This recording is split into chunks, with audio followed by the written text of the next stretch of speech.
Почему парк на Южных воротах в Бишкеке носит имя Даира Асанова? Не забудь на меня подписаться, я делюсь полезной и интересной информацией. Ты сейчас смотришь видео из Южных ворот, это парк в Бишкеке, одно из моих самых любимых мест, но я расскажу о Даире Асанове, благодаря каким подвигам он заслужил статус Героя Советского Союза. Родился он в Атбашинском районе Нарынской области, и в возрасте 20 лет он был призван в Красную армию. И уже в первые месяцы Даир Асанов совершил свой первый подвиг.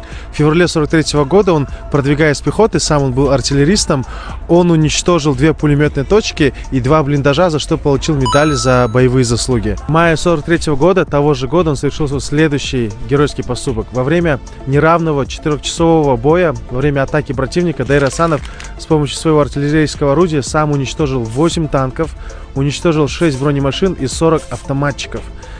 Во время боя его орудие подбили, он взял автомат и продолжил разить.